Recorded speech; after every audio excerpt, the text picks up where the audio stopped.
weight loss for women over 40? Okay, well, here's the first one. Stop trying to lose weight. Like, what? And in fact, when you think about it, if your sole focus was to lose weight, what should you do? You should fast as much as possible, eat as little as possible, and move as little as possible. And you'll lose a lot of weight and you will damage your metabolism to the point it will be hard to come back from that. So we have to shift that focus from weight loss to improving what that weight is made up of. Because the reality is if you fix that, if you fix your metabolism, because a healthy body will lose fat and hold on to or build muscle, you have to get healthy to do that. You don't lose weight to get healthy. And in fact, you can lose weight and really damage your metabolism. Mm. So if you shift that focus and improve that body composition, then fat loss becomes effortless. Let's talk about the number 40. Why are we having that conversation of at 40 and above? What's going on in the body Yeah, what when we hit 40? happened? I still remember I was doing a down dog at my fitness and wellness studio and looking and going, "Whose thighs are those? What skin is going on there? What the heck?" Right? What happens at 40? And it really probably happens a little younger than that, but I think we start to see it more at 40, 45, 50. Is that we start to lose muscle if we are not actively working against it. I'm 60 and I'm fitter than I've ever been. So this doesn't have to be this sentence of doom. But if you don't actively work against this, starting at 40, we lose up to 1% of our muscle each year. That's actually not the worst part. 2 to 4% of our strength, 6% of our power. And I think we're focusing a lot now on muscle, which I'm thrilled about. I feel like my time has come as an exercise physiologist. Um, but we're missing the big part, which is strength and power. And I remember at age 50, I was going to unscrew a lid and I couldn't unscrew it. I was always the lid unscrewer in the household. And all of a sudden, I'm like, I can't unscrew this lid. What the heck is going on here? Like me, the person who's lifted weights since I was age 16. And I went, I need to focus on strength and power. So it means the workouts that we did in our 20s and 30s need to shift dramatically along with our diet, of course. Let's come back to this idea and do's and don'ts. I'm going to zigzag for a second. So, give us a few more do's and don'ts when it comes to weight loss, especially for women over 40. Yeah. And I was fortunate early on as I was paying my way through grad school and doctoral school to have all my clients were 40s and 50s and pretty even split between men and women. But what they were teaching me in school, I went and first I tried that with my clients and it didn't work. And I And went, what were they well, teaching you? Just so that they were everybody teaching, knows. oh my gosh. But what's crazy is the stuff that we were taught back then is actually still around today. They taught us calories in, calories out. And I like to say calories count, but it's clear from the research that where they come from counts more. Like, I literally had a doctor once tell one of my clients that it just was calories in, calories out. She could eat all her calories from pie. She just needed to create a deficit. I'm like, yeah, not really, right? So it was calories in, calories out. And you had to do cardio to lose the weight first before you did resistance training. That was the whole thing. In fact, everything in grad school, all of the research projects were based on cardio, and I was like, "I am not doing my research project on cardio." Because as I realized it didn't work and I wasn't gonna get paid to make people worse, right? I shifted the diet into protein first, and I started doing loads and loads of resistance training, and the cardio I did do was sprint training. And so my graduate projects were on resistance training and plyometrics. In fact, this is funny. A gal, Tracy York, and I over at Matrix were trying to design a plyometric class, but the problem was we couldn't take people past 10 to 12 minutes, and the classes all had to be at least 30 minutes. So we were like, done. Because they would get sort of wiped out because it They were was so wiped out. They were intense. done. It was like you only needed what you're going to do plyometrics and power training. You're not doing that for 30 minutes, and certainly not for 60. And everything back then, you look at it, even in the research subjects, in our lab at Cal State Northridge, everything was 30 minutes to 60 minutes because of the classes. And I was doing how to create strength the fastest. Well, you don't need 30 minutes to do that. We were doing how do you create quad strength the fastest? I don't need 30 minutes. I can do that in 5 to 10 minutes. So, and everything was funded by Precor treadmills and elliptical, right? Hmm. So I mean, there is but that whole message of you need to get the weight off before you start lifting weights, it's still around, which is Mm. bizarre to me because if you want to drop fat, the single most important thing you could possibly do is resistance training. You'd put that as number one. Oh, heck yeah. No question. Because what is one of the reasons you're not losing fat? Well, probably 2 of them. Metabolism. Like, this is one of the big factors under our control in metabolism is muscle, right?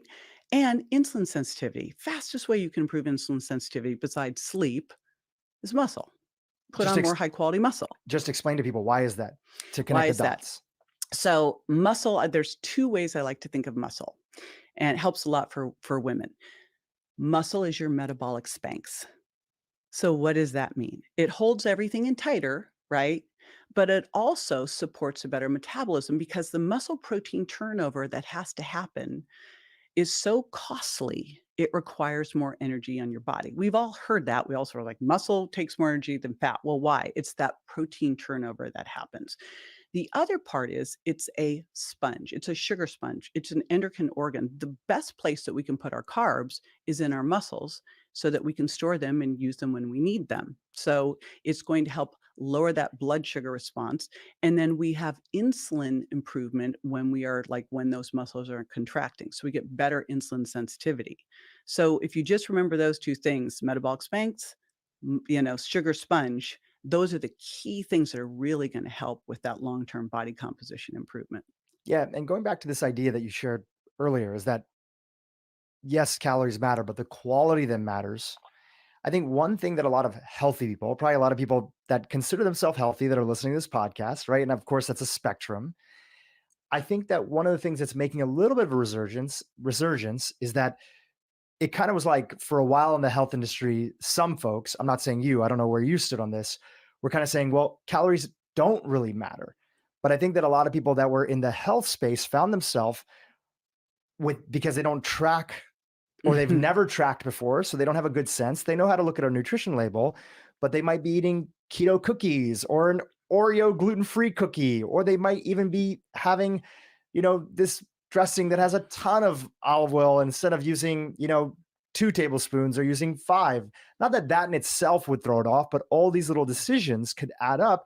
And many people didn't know that they were eating, 20, 30, 40% above what their calorie needs were based on their activity and their baseline. And they were scratching their head thinking, well, I'm eating clean.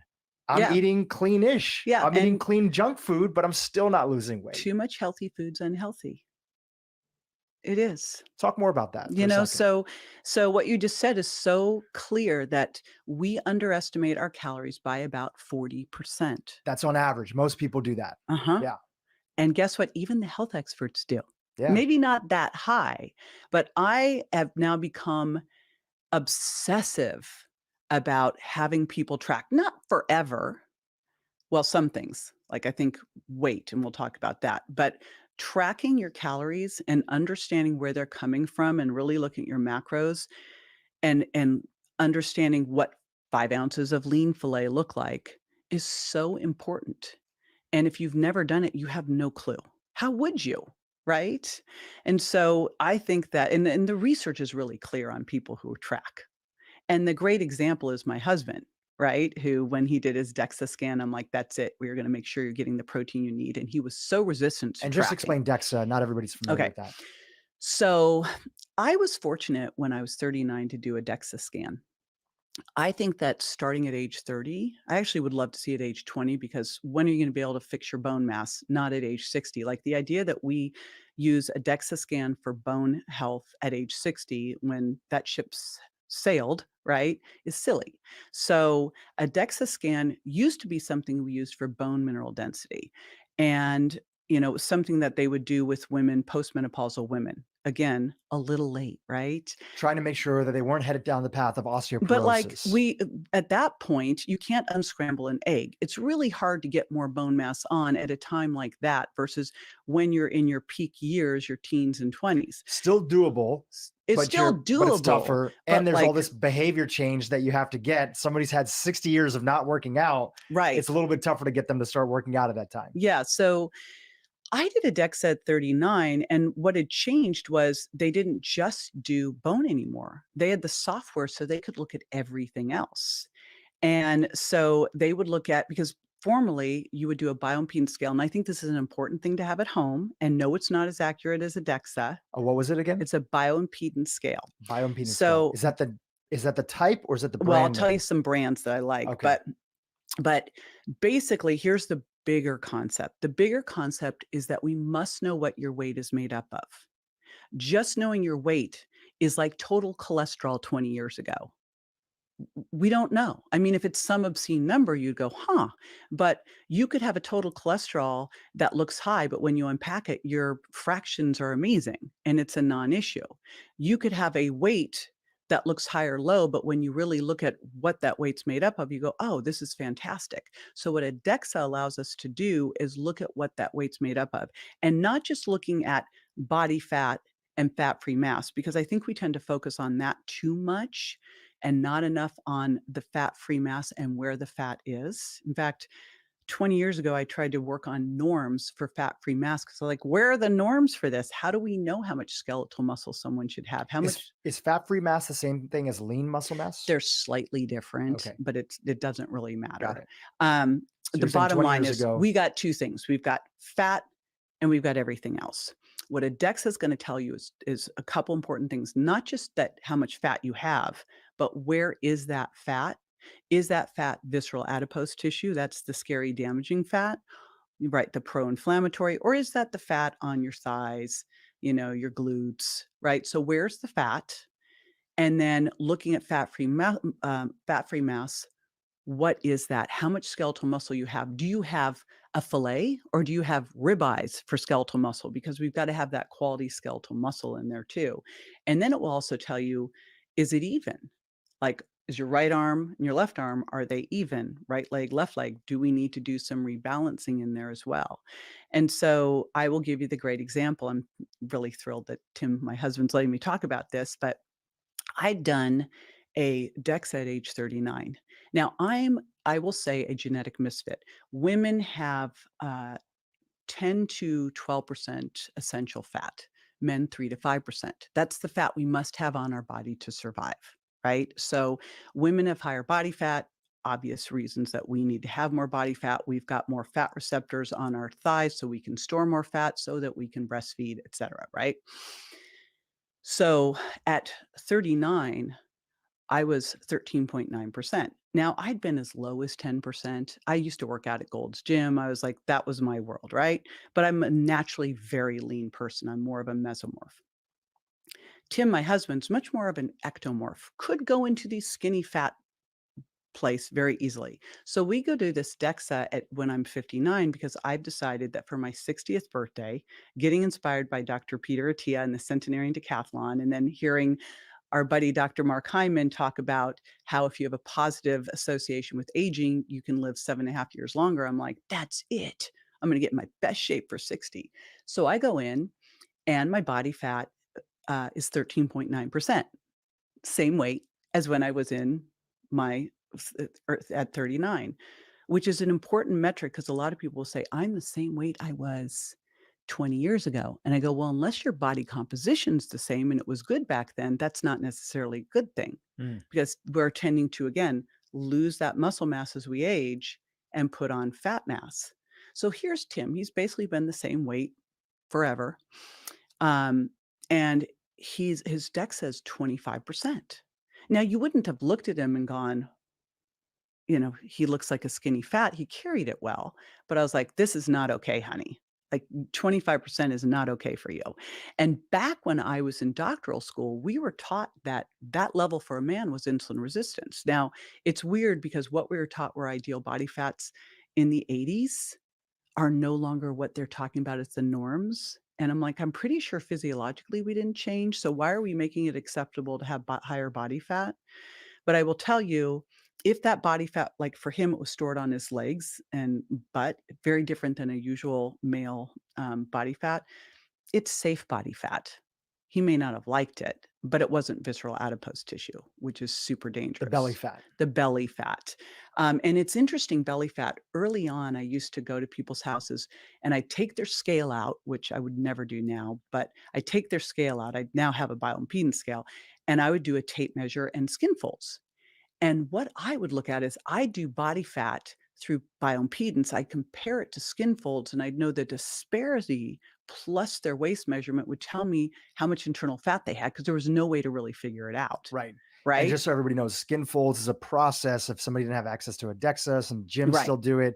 And you can only get a DEXA done really once a year, right? No, no, no. Is You it could do a twice a year? DEXA once a month, but it wouldn't make any sense to. I think twice a Which is the year. one that has a lot more radiation with it? It's not the DEXA. Is it the other one maybe? Um, I don't know. Okay, sorry, DEXA's not a DEXA. really, but So here's skin the fold is thing. another way of looking Skin at the folds, if you're metabolically healthy, are fantastic. yeah. But since there's only 6.8% of the population metabolically healthy, and probably people who are trying to improve their body composition are trying to improve their metabolic health, it's not going to work. Because if you've got a lot of internal fat, that fat, you'll actually can look like you're really lean. I remember I had a woman who literally looked like a potato on stilts. She had so much visceral adipose tissue. She had very skinny arms and legs and very low skin fold fat on her abdomen because it was all internal. So you could look at that and go, okay, obviously, if your body fat's high by a bioimpedance scale, which is mimicking a DEXA but not as good, and your skin folds are low, we got a problem, right? Mm. Because that fat's in your visceral adipose tissue. So the cool thing with the DEXA is it is the gold standard. What you then can do is come home with that information, get yourself an inexpensive bioimpedance scale for home, knowing it's not going to be as accurate, but you can corroborate the results. And you're just looking for the relative change. And so an in-body machine or a Tanita machine, especially if it's segmental, and you can get those. I mean, you can get as cheap as $20. You can spend up to $400 or $500, but it's just important that you're tracking it and you're tracking it every day and taking the average over a week. Because if you're losing weight, I always like to say if you're losing weight but not losing your waist, you're making yourself worse, not better. But if you're losing weight and you're losing muscle, you're creating more metabolic damage. And that is a big challenge with a lot of what's going on right now, especially with the weight loss drugs, is unless you are highly focused on eating protein first and doing the resistance training, you could lose a 25% or more of your muscle mass. Now, unless you have a lot to lose, in which case you're going to lose some. But once you get closer to your goal, 10% should be the least amount of muscle that you're trying to lose. And for most of us, we really need to be putting it on, right? Yeah, zooming out because I think there's a lot of lessons in the things that you're sharing and just connecting some of the big picture dots is that first and foremost, don't just focus on losing weight. It's really about body composition, which is your core message, right? What Mhm. kind of weight do you want to end up losing? You don't want to lose out on muscle, as you mentioned some of the statistics earlier. We talked about that on previous episodes too. And so, how do you make sure you lose the right type of weight? But also, if you want to preserve your muscle, or in some cases, add muscle, because that's going to be protective in Yes. many things, insulin, how much sugar you can metabolize, just supporting your overall metabolism, then we need to make sure we have a strategy for that as well.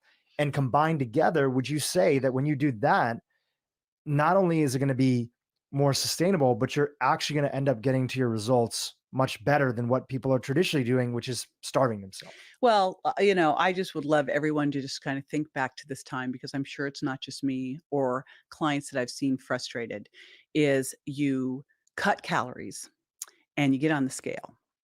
And first you lose a little weight and then your weight doesn't go down and then maybe it goes up and then you're like frustrated. Then you go, I failed. And you're using a scale that's going to vary based on body water, based on, transit time of food, and you're letting it dictate how you feel about yourself and you get super frustrated. Contrast that with I'm going to focus first on really improving my muscle, turning from a ribeye into a fillet, getting stronger, And I know when I do that, and I'll monitor on the scale. Now, it will be a little bit like watching grass grow. We do not put on the fact that my husband put that amount of muscle on in 6 months is super unusual. Now, there are some tips that will help. But the reality is, like, we should look at 1 pound a month. That would be amazing to do, right? So we're kind of watching grass grow doing this, but we'll also see indicators of like, oh my gosh, I was lifting, I was doing a chest press with 20-pound dumbbells and now I'm doing it with 30-pound dumbbells.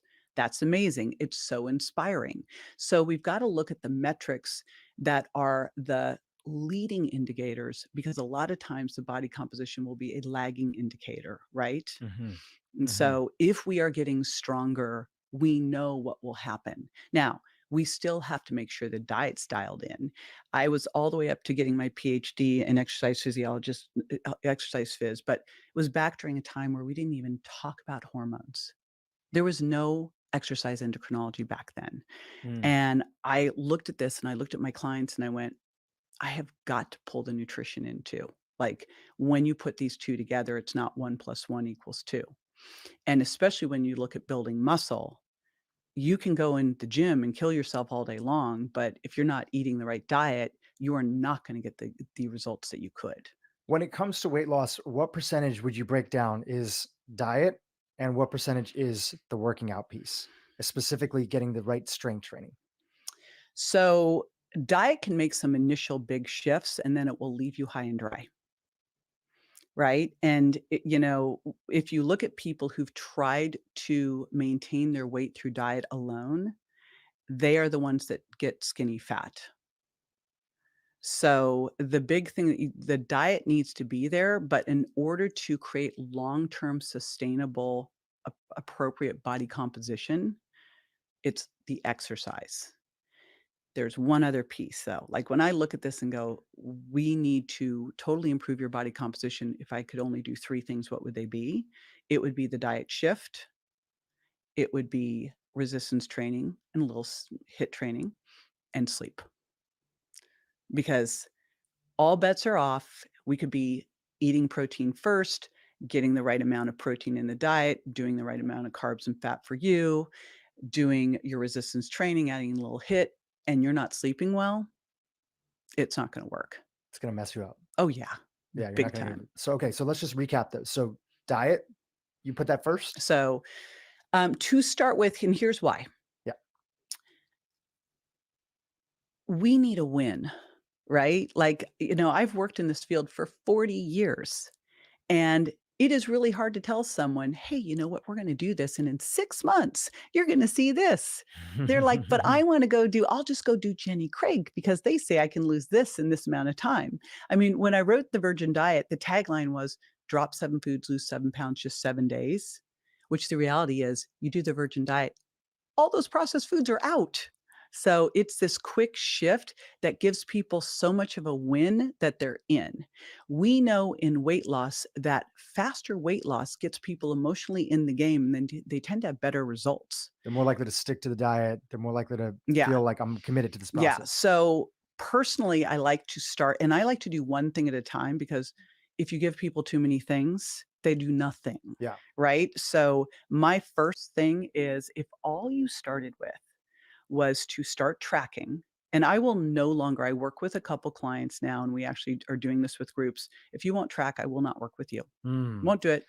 I feel like we need to just take a moment to talk about tracking because that in itself feels so intimidating for people. Mhm. And yet it's so powerful when you do it initially because you actually go back to this core idea you shared earlier, which is that most of us are underestimating our calories, not to mention underestimating our protein intake by, some high percentage, right? You said Right. 40% on the calories, and I don't know what it is with protein, but we know that people are underestimating that too. So let's talk about tracking, right? Some people feel like it's intimidating. Remind us again why it's so key, and then what is the best way to go about it? Like, what are some of the tips that are Okay. there to actually make it part of your life, but for somebody to feel like, "Oh, my life is not consumed by tracking." Right. And this is not you're gonna track for the rest of your life. So that in itself already should give people some ease. Right? And with anything I do, I go, "Why don't we just do this for a week Or let's just do this for 21 days. Can we agree we could do anything for 21 days? We've had to track other things, so it's not like this is out of the ballpark. We're just going to start with this. Just let's do it for a week and see. And the research is so clear that people who track are able to maintain their weight better. Hmm. So, I mean, just that. So, for me with tracking, the first thing I like people to do is just track. Don't make a change. Just track, and let's track for a week and let's see where you average land. How many calories are you average eating a day? How many protein grams are you eating per day and at each meal? How much fat? How much carbs? How much fiber? That's it. Let's just track. Let's just check it out. And do you have a best app or thing? Obviously, now we have so many great I technologies. know. Back in the day, people used to have used like workbooks and a little Right? calculator. So when I first started this, I made people write this all down, and then finally they were like emailing it to me, texting it to me. I was like, I don't care how you do it, you just must send it to me because I want to make sure you're actually tracking it and measuring it. It's so much easier now.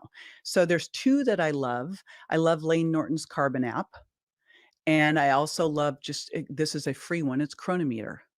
Chronometer. Yeah, it's so easy. It's free. Yeah, So and I don't know about Chronometer, but like, can you like scan a barcode? So typically, like if you get eggs or this, yes, you can and then it scan it remembers, it and it learns your remembers. stuff, And so generally, most people are eating, minus eating out, they're generally eating the same meals. You know, they yes, probably have like 13, maybe 20 go-to meals that they're making on a regular basis. So right, once you get them in, you're just pulling that right. same meal up or that same food up. It is a pain to start, and then it gets very easy, and it's also can be a challenge when you're eating out, but it's so mission critical because now all of a sudden, you are actually asking the questions that I always teach people to ask that they don't ask. You're really looking what you're ordering. How much protein is in that dish, right? So you can do it and it will change your behavior so quickly. So that's why just like week 1, you don't have to change anything. All you need to do is track. Just by tracking, guess what will happen? You will start to change your behavior like, "Oh my gosh." Because it also will make you think if you are going to grab that extra keto cookie because it all counts. Too much healthy food's unhealthy, and I'd argue with a lot of the stuff out there. It's amazing after the virgin diet, I had to field so many questions of all this gluten-free junk food. And then keto had a resurgence, and now there's all this keto junk food. It's like for the most part, the closer we can get to nature, we're going to be better off. So the first thing you do is start with tracking. And I had a great nutrition mentor early on, and he said, we need to add before we take away. And so the second thing that you do is that you ensure that you are getting optimal protein. Women, especially, are nowhere close to where they need to be. Now, a lot of that is because our RDA is really just ridiculous. And I know that there is a push to get it changed, but that'll probably happen in 30, 40 years after so many people have died of frailty. So what I use is I created a protein calculator, and it's basically zero point 0.7 grams to 1 gram per pound of target body weight. I was doing it based on lean body mass, and I went, I'm just setting up a problem here for people, so we'll just do it Mhm. this way. I'd rather people err on the higher side than the lower side, and then I really focus on bumper meals because the first meal of the day, that's when you are stopping that muscle protein breakdown. You've got to start to trigger muscle protein synthesis. So 30 grams is sort of the low end. I get 50 grams every morning. That's my focal point is to get that. And I travel with stuff just in case we're stuck, So do take that math, that formula that you had Mhm. for target protein, and if you don't mind, use somebody's fictitious weight or your weight, or just walk us through that example of what you're shooting for on a regular basis. And obviously, you have your hacks, and we'll get back to Yeah. that 30 to 50. You have 50, you recommend 30, but walk us through that. What is somebody shooting for? Well, just like a 120-pound woman. So here's the thing that we know is as you age, you need more, not less.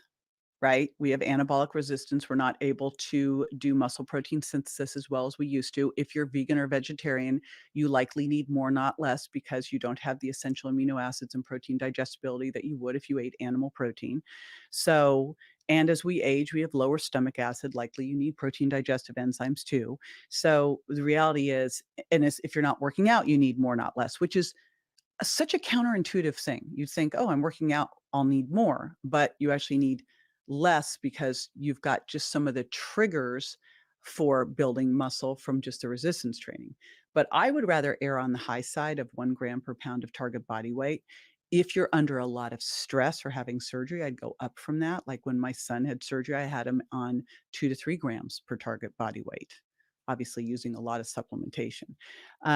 So 120-pound woman, that would be with 30 grams minimum at a meal, with the beginning and ending meal most important. That's really 40 grams at each meal, but she could go higher. She could go 50 at the morning and evening and a little lower at lunch.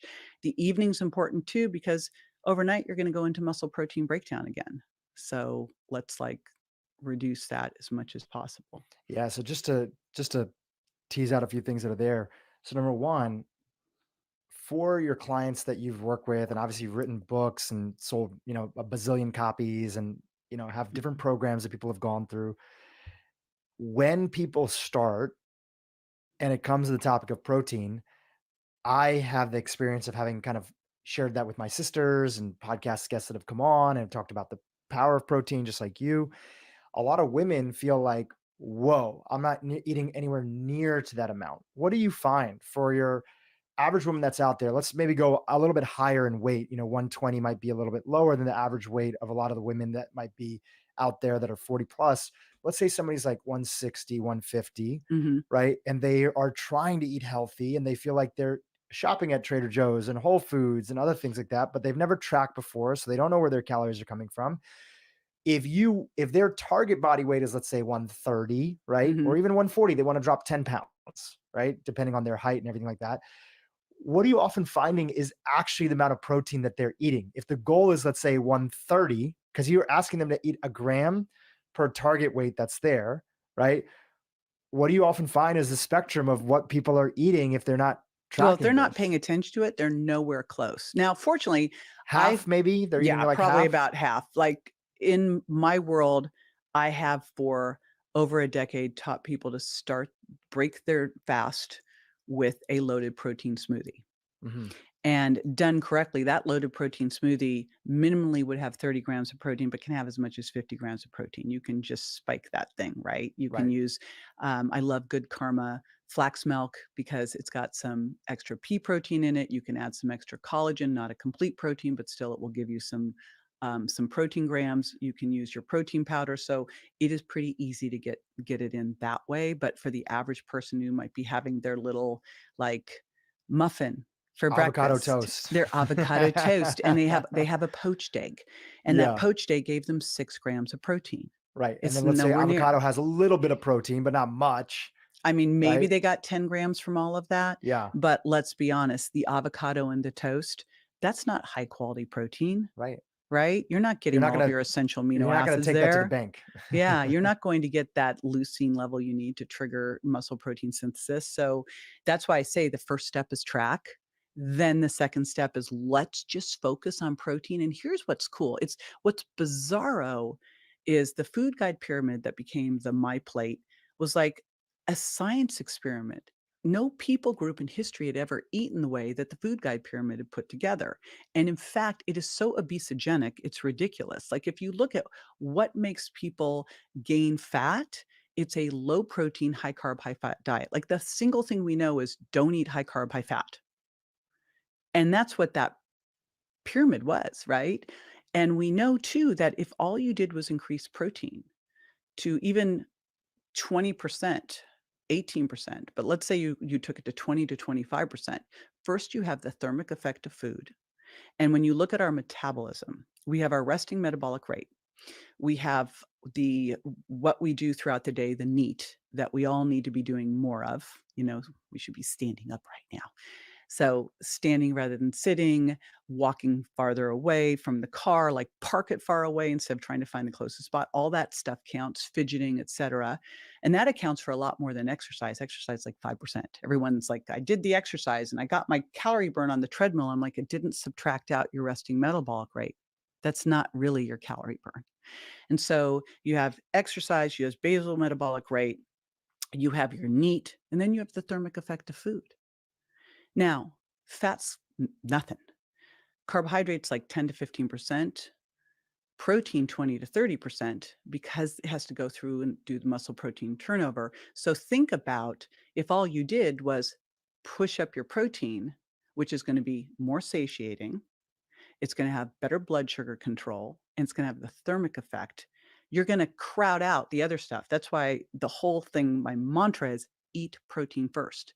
Get your plate, flip it around. Don't eat that baked potato yet. Start with the steak, start with the wild salmon, eat all of that first.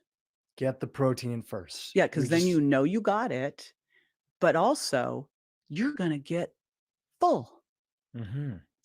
Have you heard of that protein leverage hypothesis? No, talk about it. Oh my gosh, this is the coolest thing that these bug researchers discovered.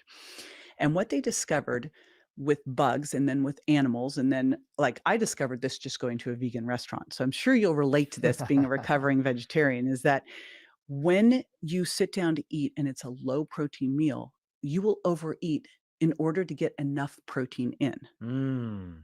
And once you hear that, because I had a girlfriend in LA who was like a total vegan, so I'd always go to this high-end gourmet vegan restaurant, and I was like, I felt like I needed to put like a roast in my purse. So I was like, I was always hungry. I was like, just ate so much food at this restaurant, and I'm still not satisfied. And that is that protein leverage hypothesis. So what would happen if we flipped that script and we just said, eat protein first? Make sure you get that in. Know how much you need. So, this morning we were at a hotel. Tim just discovered he was egg, dairy, and gluten intolerant. I actually had to test him. I was like, just do the virgin diet. But I actually tested him. And the funny thing is we were on a cruise when he got the results. He's like, I'm not on the cruise, nothing counts. I'm like, right, dude. Um, Anyway, so he ate the steak and eggs. I took his eggs and a bunch of egg whites so I could get enough protein grams in, right? And a little bit of bacon and counted it up. Used my app to make sure I was where I needed to be. Mhm. So this is all doable, but again, you have to teach yourself so you know what it is. Yeah, and anything you do new for the first time, it's gonna be tough. Yeah. People learn driving for the first time. It's tough. You feel like you have to pay attention to all these knobs, all these things, especially if Hmm. it's a manual. So there is gonna be a little bit of a learning curve, but the question is always, it's not, is this hard? It's, is this worth it? And when I think about it, there's so many people, and unfortunately, I feel like women are a huge percentage of this because so much of our media culture targets and preys upon women. The magazines that are out there, they used to be on one extreme, now they're on a different extreme. Maybe we'll Hmm. talk about that in a second. But there's so much that preys upon women and the societal standards. And yes, we want to be healthy, but there's a lot of people that want to sell to women. And so they end up going on these up and down constant roller coasters that just stress them It out. drives me nuts. I like literally the message I have is the message I've been talking about for 40 years. And it just breaks my heart to see what is being sold to women, and honestly, it's because we are the healthcare CEOs as a family, right? Sure. Like, we're the ones reading the diet books, we're the ones listening to the health podcasts for the most part, and then we're bringing it home and taking it to our spouse, our partner, etcetera. And I'm really pushing this message out now, but it really needs to start when we are in our teens. I was fortunate to be a massive athlete in my teens, working out with the football team because we had no gyms back then. The gyms were like for the football guys, right? Mm. But when I used to take women to Gold's Gym in Venice, and I did this as a field trip back when I was a trainer, they were so afraid of getting big. Right. So afraid of getting My big. grandmother used to tell that to my sister, like, "Don't work out, you're gonna get big." And meanwhile, I'm over here, I'm like, "When is that gonna happen to me? Like, Yeah. how easy is it to get big?" It's actually really difficult to get big. So I've trained I don't know how many people over the years. I've never once seen a woman without steroids get big. Never. Never once. Not possible. And in fact, Miriam Nelson from Tufts wrote this book. I think it was like Strong Women Don't Get Fat or something like that. And what she showed is as women put muscle on, they got smaller, Mm, not bigger. leaned out. It's your metabolic Spanx. It holds everything in tighter. And this is where you're going to burn your fat. This is how you're going to improve your metabolism. And so that little Pilates class, it's a great adjunct, but it's not going to cut it. You are not going to build muscle in Pilates or yoga. You have to do things that literally you get to a point of close to failure Mm. and know you're not going to get big doing that. And you know what's the coolest thing is if in the wildest chance you did, you'd stop and back it off. Right? So it's not like overnight you wake up and you go, I'm Popeye. No, that, this is never If happening. it was that easy, all these men would be out there ripped, right? But they're not. It's Right. actually really Right. difficult. And we are very similar. Like everyone thinks, oh, it's much different, training a woman. It really isn't. It's not. It's not that different. Like we basically can build muscle the same. So not a big difference here. So it is hard for us to get big in our wildest dreams. So that's what it's like. Women lift heavy in good form. And that's why I always say, how much should I lift? I go, get your form, get your technique dialed. That's the most important thing. And then lift as much as you possibly can in good form. And when you think you can't lift another one, do that Hmm. because you can.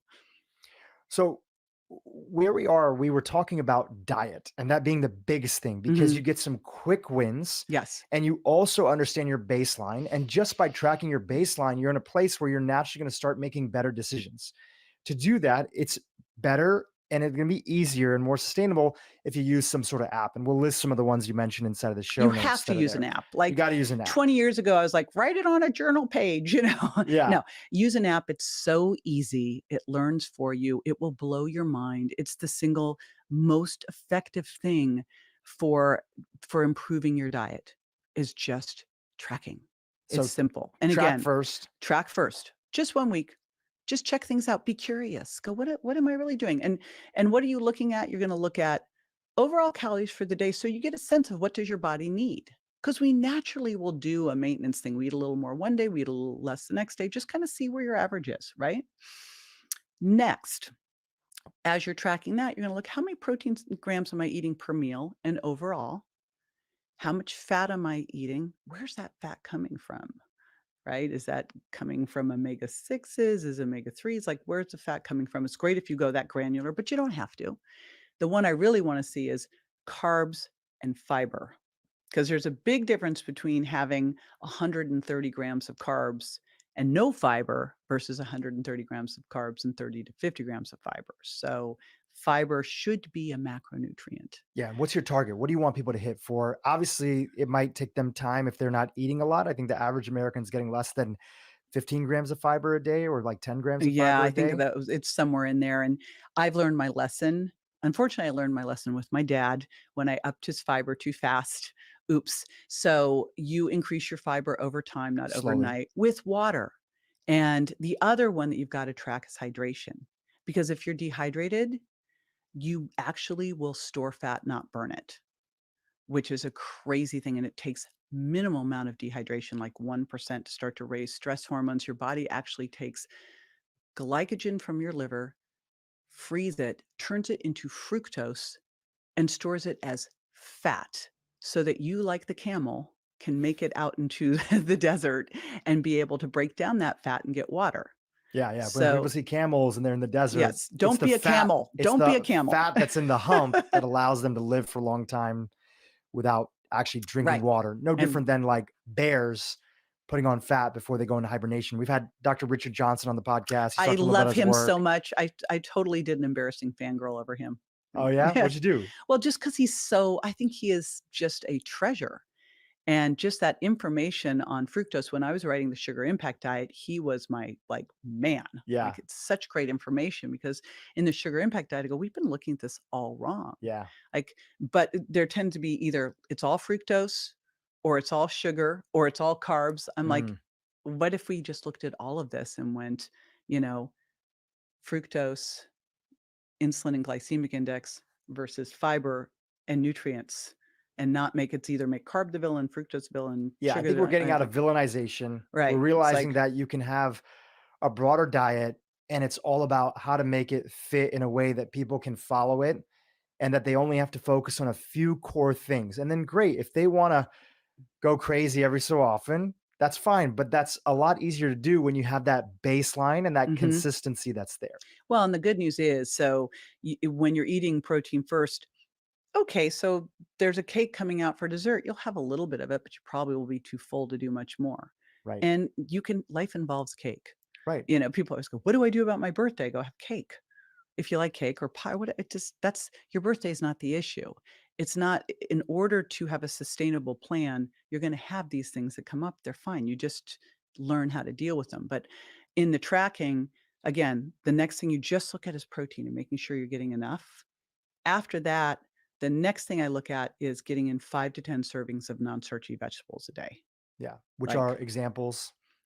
it's all the stuff that you, like, probably aren't eating. You look at vegetables, and apparently, if we took out french fries and ketchup, Americans would eat no vegetables. Yeah. And Maybe a I'd little bit probably of add in a little corn. iceberg lettuce, yeah, and corn is not a vegetable. Right. Corn's a grain. So, it is the broccoli, cauliflower, peppers, Bok onions, choy. mushrooms. Mushrooms, I'm like an obsessed person with mushrooms, had them this morning in my eggs. So, it's all of the non-starchies, and it is really getting that diversity. I don't know if you've had Deanna Minnick on. Yeah. Yeah, Absolutely. so I'm I like love her. big Deanna fan and getting that diversity. I mean, she talks about 50 different ones a week. And I'm like, 50? She goes, spices count. I'm like, okay, there's a chance here. But just, we get into such food ruts.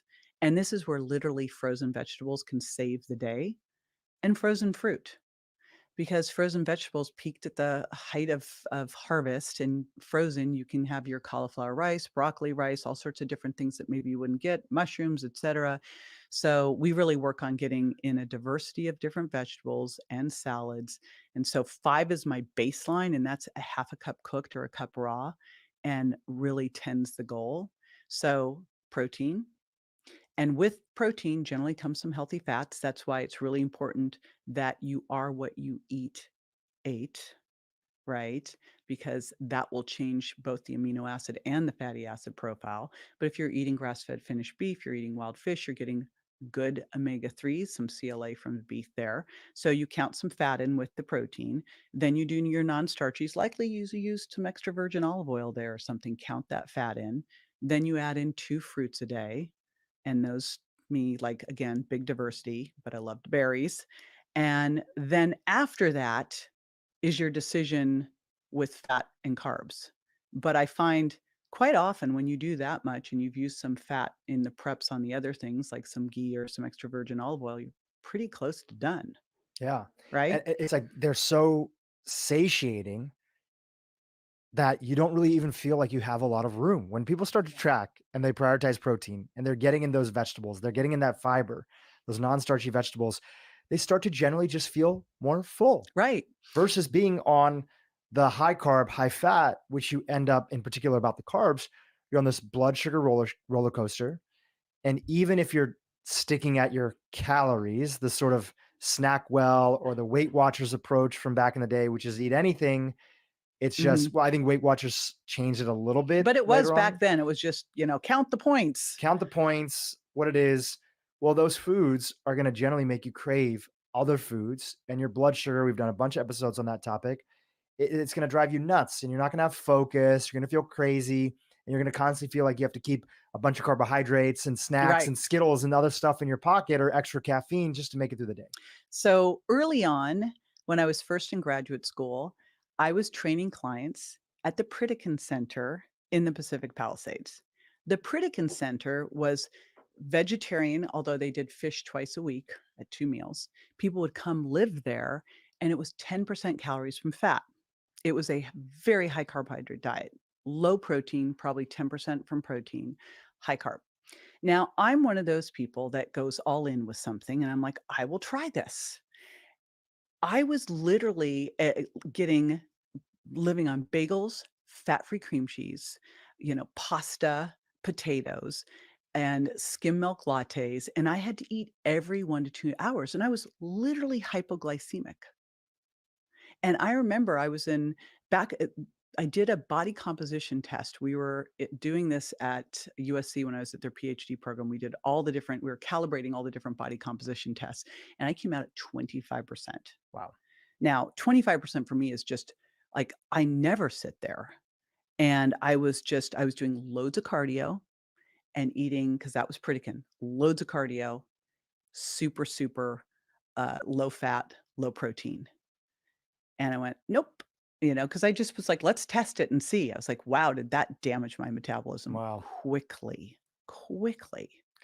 I want to take a pause from this sort of stack that you've been building up, which has been fantastic. There's so many practical tips that you've been outlining, and I know we still have some more to get to. I want to go to the topic of Ozempic, right? And I want your thoughts on it because I'm seeing more and more telemedicine emerge, these sort of startups emerge, and a lot of people who feel like they've been struggling with weight for so long that they are seeing their friends that are out there and they're losing, especially where I live over here, where you Mhm. used to live. I'm in Los Angeles and Brentwood and the Palisades and Santa Monica. And there's a lot of individuals that are on this. I was at a fundraiser this weekend, and you could tell that there was probably a lot of people that were on Ozempic that were there. Uh, Talk a little bit about this. I'm sure you've been following it very closely. And what are your thoughts on the situation? My answer is probably not what you think it is. No, I actually have a feeling that you're going to give a more nuanced Yeah. answer, which is why I asked you. So when I was on the Dr. Phil show, he had a chapter in his book called Weight Loss Resistance. And I thought that is such an interesting thing. And this was what, 20 plus years ago? Not, no, it was 2007. And I thought, weight loss resistance, what could get in the way of you losing weight and cause you to gain weight? And I started digging in, past looking at diet and exercise, what else is there? Well, there's thyroid, there's insulin resistance, there's toxicity, there's at the time we didn't know that there was all this gut microbiome stuff and food sensitivity stuff. That's how that whole book came out of that. Um, and genetics, obviously. And so I got all of these different factors, and I was teaching a course to doctors all around the country, really working on this. And, working with people who are weight loss resistant for whatever reason. And there's so many different things, sleep, stress, right? And so when this Ozempic came out, people need a little win, right? And this drug, there's also, if you start to dig into this drug, I was at Integrative Healthcare Symposium where I actually did this cool thing with Mark this year. And they had a guy talk about this, and he started talking about the other effects beyond weight loss and the neuroregeneration and heart and kidney. I put my son Grant on this. So my son Grant now is cycling it Hmm. for the neuroregeneration. So I've been looking at this, and I'm actually working with one of my doctor friends in Tampa, and we put together a program. My next book actually is the perfect program for Ozempic, for Mounjaro, for any of these things. Here's the problem with the drugs. As I started to do the research, they are getting the drug and they aren't getting what should the only way you should be able to get this drug is if you absolutely must track your food, eat protein first, get in your protein amounts, and do resistance training. And if you will not do that, you cannot have the drug. And the other thing that has to happen is that you have to monitor your fat-free mass and make sure that you are maintaining your skeletal muscle mass. Now, like 10% would be the least amount, the most that you could possibly lose of skeletal muscle that you are losing from fat. The scary thing with this is that if you look at the diets online for this, they are basically low calorie, low fat, low protein diets. They're eat little amounts. It's almost like a bariatric surgery diet. Hmm. They're giving them really nothing, and they're not recommending resistance training. And now we're seeing this devastating impact to the metabolism. People are saying they can never go off it. Well, true. If you devastate your metabolism, because you have to heal your metabolism to be able to lose fat and have a great metabolic rate. If you are devastating it by losing muscle, you have a major problem. So while these drugs could be the best thing ever because we have now 80% overweight and obese, Yeah, and we're not going to just fix it by teaching everybody how to cook, even though that's a haven't fixed beautiful it yet. dream. More information than ever out there, and we haven't fixed it yet. Now, for a lot of reasons, we've gone after the wrong targets. Like just the description of diets alone and the way we put people on a diet where it's this, we're lowering calories and we're giving them this ultra processed food that makes them hungry is just mean and it doesn't work. It's ineffective. So if you could give them something that's going to now all of a sudden improve insulin, improve their satiety, and give them take the edge off a little bit while you're having them track, increase their protein, add resistance training could be amazing, but it's not being done that way. The big challenge. What about any kind of concerns that are bubbling up about any kind of long-term health damage? But again, the long-term health damage, I mean, these drugs have been around for a decade for Mhm. diabetes. The long-term health damage, what's the big health damage for long-term obesity, Yeah, it's huge. you know? Most people are But getting all these chronic diseases because they're diabetic, they're right. obese. So you're just saying we have to weigh the pros and Well, so cons. you look, yeah, risk reward on everything in life. The risk here is really about your muscle mass. Yeah. It could easily not be an issue. I'm literally building the program. We're doing the trial group right now on this to prove that you can do this and not lose muscle. Right. So we don't need to demonize it. We do need some tools to tackle this sort of obesity epidemic, but it can't be this idea that you just take a medication and it's a free lunch because you're going to end up sacrificing all these other things. And we have a whole sort of maybe decade of a lot of women and some men too that are going to be extremely frail, Mhm. not strong, not to mention potentially they'll be skinny, but they'll be diabetic, Right. right? Because they're eating a lot of foods that are, not supporting their overall body, maybe extra carbs, extra other things, even if their calories are lower. So it's like any other type of weight loss diet. I mean, we could go back to The Biggest Loser and go look at the metabolic adaptation that happened there, and they were exercising like fiends and still exercising. It's gonna be the same devastating metabolic adaptation effect. That's why how would you use this correctly? You're frustrated, you haven't been able to lose weight, your thyroid's working well. I always say, "Is your thyroid really working well?" And I'm sure you've had a lot of thyroid experts on here. Your thyroid really has to be working well. You're sleeping well. You've managed your stress. You've you still are a little insulin resistant, so that's probably one of the big issues. You're doing your exercise, you're eating, but you just need something to help you get started, Mhm, and you are committed to making sure you're going to eat your protein first and you're going to eat the amounts that are right for your target body weight. You are committed to doing resistance training 3 days a week. Walking after meals, we all need to move so much more than we're moving. Holy smokes. Doing a little hit training for that visceral adipose tissue. You're going to do all of that stuff, but you're going to use this as a little helper. mhm. I think that it makes we have got a crisis. We've got to do something. Now, when I was on Dr. Phil, we tried to take on the teens because it was like, if you're an overweight teen, the chance you'll be an overweight adult is like 70%. But the challenge was the parents. So we were like, chicken egg, what do we do here? Like we would help the teens, but the parents would sabotage the teens. We'd help the parents. And then, it's like, so I think that this done correctly is a huge opportunity. The other opportunity that's great with all of this is that we can talk about weight loss again because we couldn't talk about it for a while. And, I know this is unpopular what I'm about to say. May not be with our audience, but jump into Okay. it. All right. But I'm going to go there. It is absolutely inappropriate to tell people they can be healthy at any size. You should love yourself at any size. And then you should love yourself enough to say, I want to be my healthiest, best self, whatever that is for me. And, we cannot tell someone if you're 100 pounds overweight that you can be healthy because that's a lie. It's a flat out lie. And it's doing them a massive disservice. Yeah. Where do you think that all that came from? Just like big picture, you've been in this industry for a long time. You've seen all the different trends and the ups and downs, right?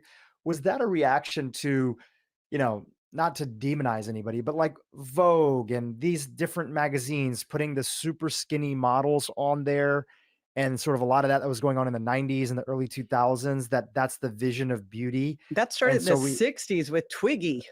Like that's been going on forever. I was born in And 82, so, I yeah, only that have my own reference that range. was in, I mean, I wasn't around then either, but it was Twiggy in the 60s, I think really started a lot of that. And they've been using these crazy skinny models ever since. In fact, I've had this bizarro career. Part of my career, I was living in Fort Lauderdale, and I would go to South Beach, and I did nutrition for the models down there. And they did not want to put any muscle. They needed to be super skinny. And I look at them now and I go, these are women who've devastated their metabolisms, right? If you look at what happened, especially over the pandemic, I remember hearing a statistic that by the year 2030 that we were going to be 100% diabetic. And I go, that is ridiculous. And then you look at what happened over the pandemic and how we went into the pandemic. 12% of the population was metabolically healthy, came out of it 6.8%. And the obesity statistics that have been on the rise since the 80s, that are now the overweight and obesity is what, nearly 80%. And I think we had to make being over fat, not overweight, over fat okay, because it's more normal than It's more being. normal than ever. It's more well, if you look out around, I mean, go anywhere, go to Disneyland, go to a mall, go whatever, the thin people are the not normals, Right.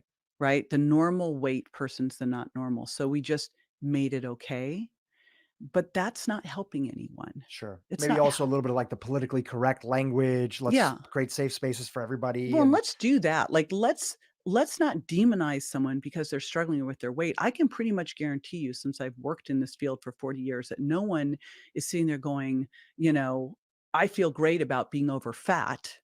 What I really want to communicate is feel good about yourself. You're doing everything you can. They're frustrated. What I learned over the years working with so many people who are over fat is that they knew more about it. They were trying harder it's on their mind all the time. all the time. If you have a friend or a family member or somebody that's close to you, or maybe that's even that person is you. I never dealt with that myself. I was always a skinny Indian vegetarian kid.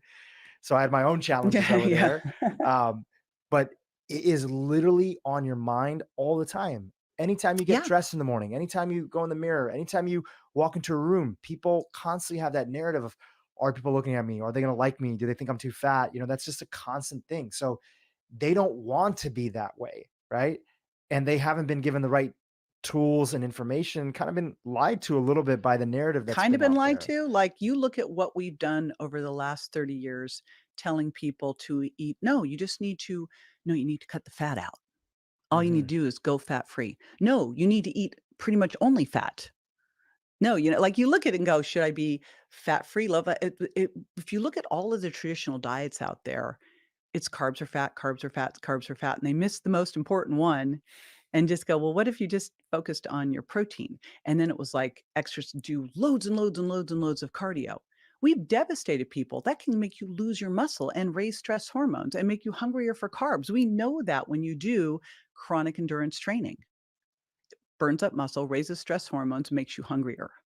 And then you're not supposed to eat because you're on a diet. Like, it's just a horrible situation that we've done over the years. Another topic that I want to get your thoughts on, and I'm sure you have a lot of nuanced thoughts about this, which is why I want to ask you, right? That's what our audience wants to hear. Fasting, intermittent fasting, right? That's a big tool. It's almost like the wellness industry's version of like an Ozempic Mhm. sometimes, that people are like, hey, I have this wedding coming up or this situation, or I want to lose 10 pounds. What's the best way? They'll see a lot of things that are out there that fasting is going to be one of the best vehicles for them. What are your thoughts, especially in this category of women 40 plus that we're having a dialogue around? This is all part of this weight loss series that we're doing and healthy body composition. What are your thoughts on fasting? So, you said something that's so important. You said a tool. Diets are tools. What I've discovered over the years, because all my friends write diet books, right? And first of all, quite often we write the book for ourselves. And then we think everybody should do that one. Hey, this worked for me. Everybody's got to do it. Everybody should do this thing. Diets are tools. You need to figure out what is your big issue that you need help with right now. What's the best tool for that? If you've got inflammation, if you've got gut problems, I think the Virgin Diet could help you a bunch. If you can't get over your sugar cravings, Sugar Impact Diet. If you need to quickly help your blood sugar and insulin sensitivity, intermittent fasting and fasting are a great tool. I love that you had Sachin Panda on recently. I think he is just his work is so amazing. And so I think the very first part of this is intermittent fasting, where you're eating it within a 12-hour window, is normal eating. That shouldn't be considered fasting. When I was growing up, you ate dinner, you didn't eat after dinner. There was no fourth meal. Thank you, Taco Bell, for starting that one. You ate dinner and the kitchen was closed. You went to bed 3 hours later. You got up in the morning, about an hour or 2 after being up. You ate breakfast. You had lunch. Maybe you had a snack. That was it. Then all of a sudden we went into this, like, let's pull all the fat out. And all of a sudden we're supposed to graze and we have breakfast and a snack, and lunch and a snack, and dinner and a snack, because God forbid that somewhere in the middle of the night you like got hungry, right? And so the very first thing is 12 hours is like the most you should be eating in, and you should be eating 3, 4 times, maybe 2, but I think really for what you need in terms of protein, et cetera, 3 to 4. Now, I think we're better off shortening that a little bit, 8 to 10 hours. Um, and I find for most people, if you get up in the morning, give yourself time to wake up, right? Cortisol's coming up, insulin's going to start to get woken up again. Your pancreas is kind of going to sleep and bringing pancreas insulin down at night. So then eat. So get up in the morning, do your meditation, et cetera, have breakfast, hour and a half, 2 hours later. And then eat every 3 to 5 hours, because if you ate from the trifecta of eating protein first, adding in some non-starchy vegetables, adding in a little bit of fruit or a slow low carb and some healthy fats, you've got good blood sugar stability. You shouldn't be hungry every hour, right? If you are hungry every hour, is that one of the earliest indications that your eating window or the foods you're eating is problematic and you gotta shift things? Yeah, so first I would always look at, that's the greatest thing, tracking going, did I get enough protein? Did I get some healthy fats? Did I get my non-starchy vegetables and fiber? I always go fiber from non-starchy vegetables or fruit, slow, low carbs. Did I do that? If I did that and something's still off, okay, now what's going on? Mhm. Right? Am I starting to get insulin resistant? Did I do a huge workout? Am I highly stressed? What's going on? So that's the first step, is that's normal eating. We got so far away from it that we had to create a term to get back to normal. Then let's look at compressing that feeding window and the autophagy piece. Well, first of all, the autophagy piece, getting rid of the damaged cells. Exercise is great for autophagy. We act like the only way to trigger autophagy is to do this fasting. No, that's one way. Exercise is a great way. So there are other ways you can do this, not just fasting. But fasting is so great for quickly restoring blood sugar stability, for insulin sensitivity. So if someone's really battling that, I think it can be amazing.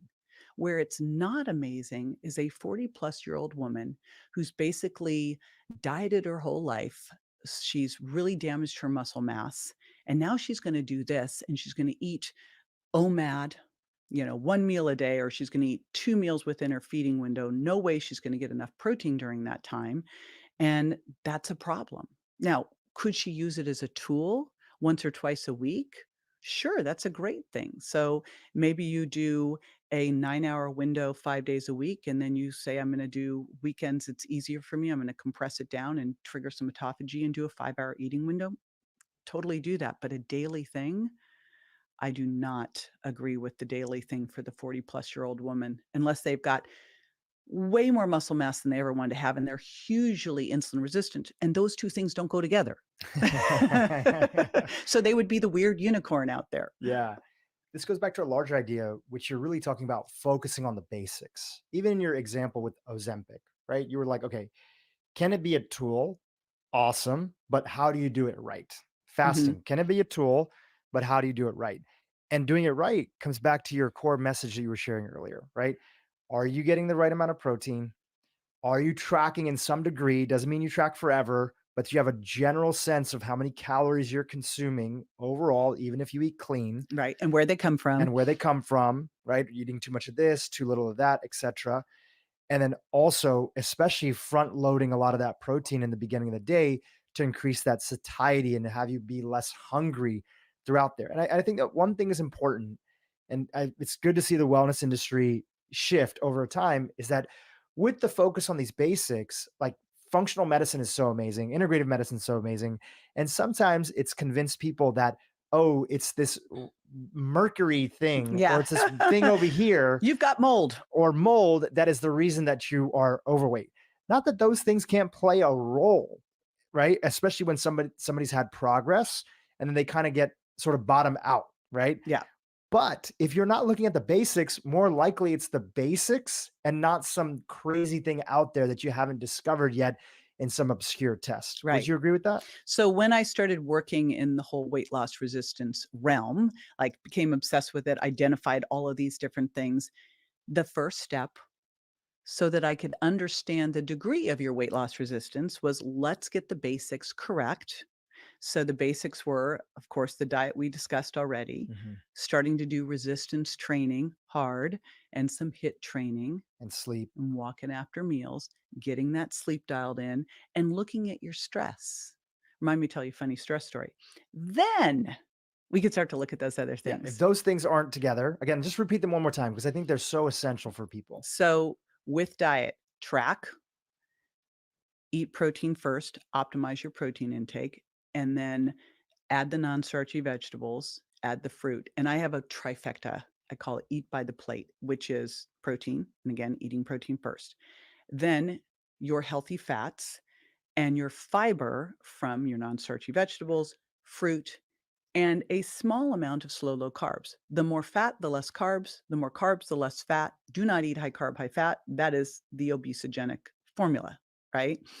And depending on your carbs, really, you have to earn your carbs, right?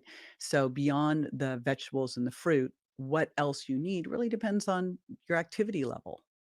And I find people who are under more stress, they do better with more carbs. People who are more insulin resistant, more blood sugar stuff do better with less carbs. So it's just, again, what's the best tool for you?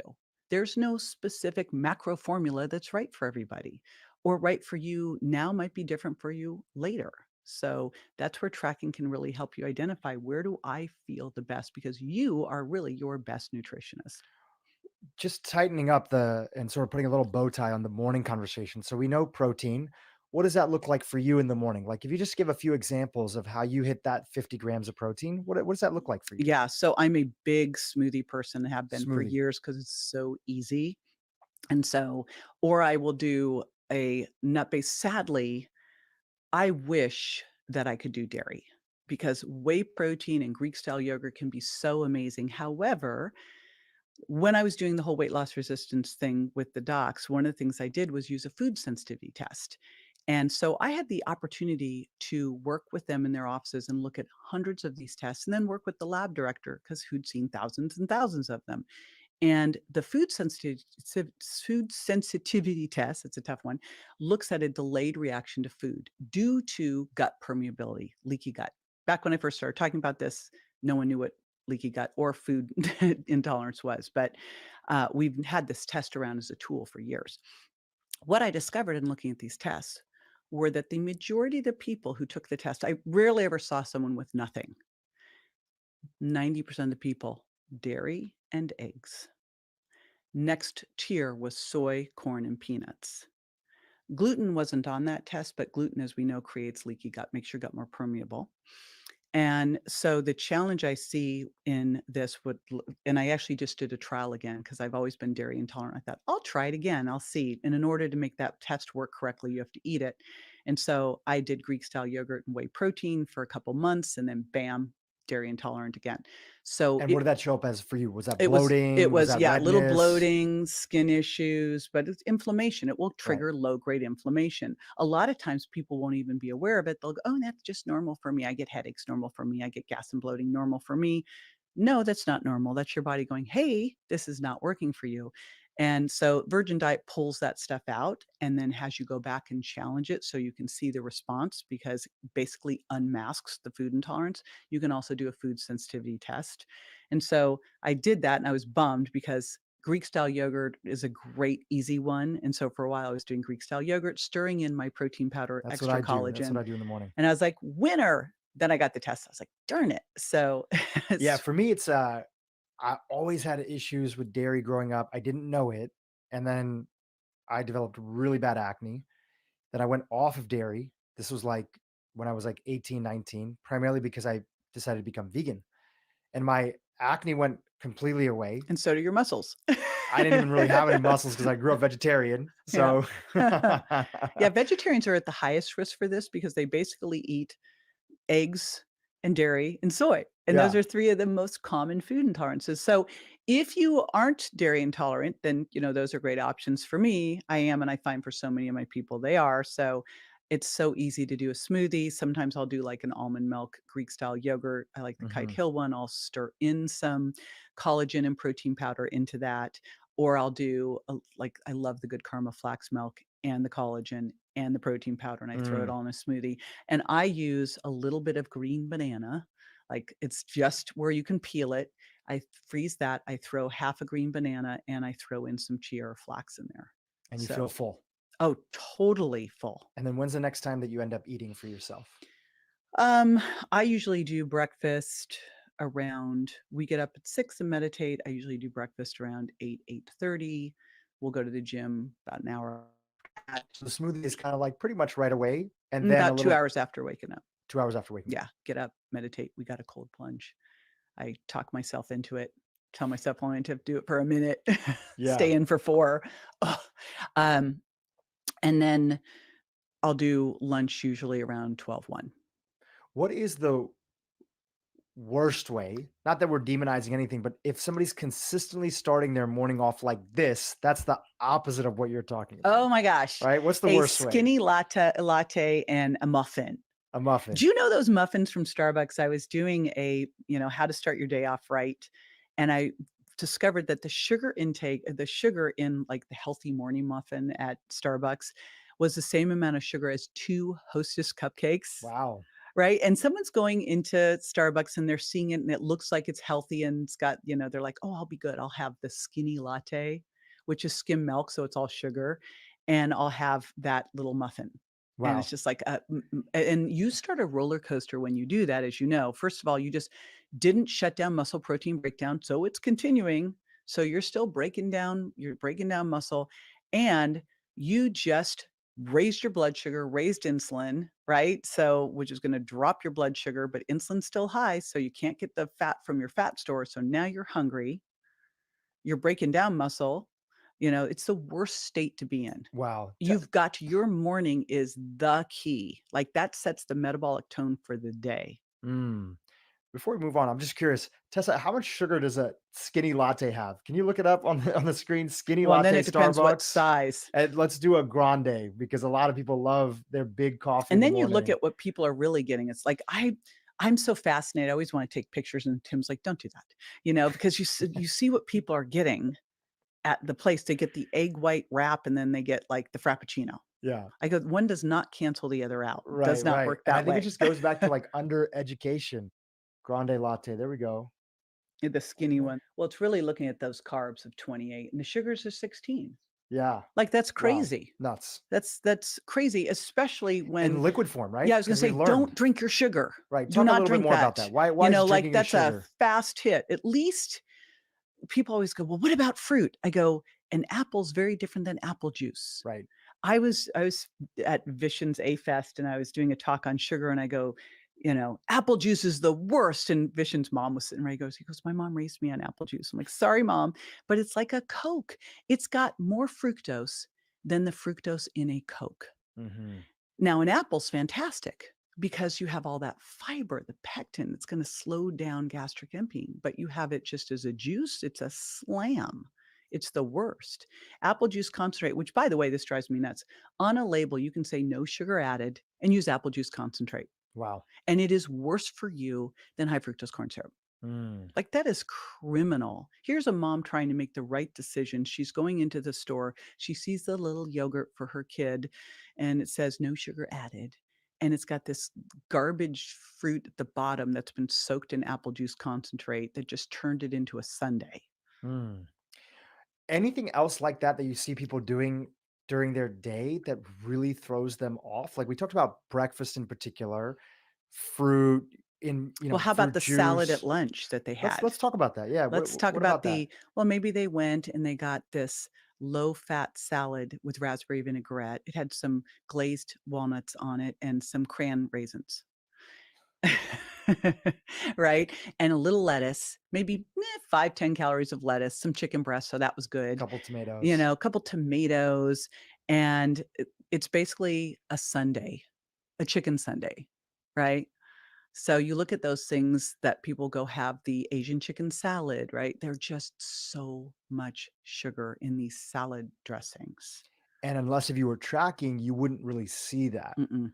That's why it's important to track. Oh yeah. You just once you see it, you can't unsee it. And you're like, oh my gosh. What's your favorite dressings to replace?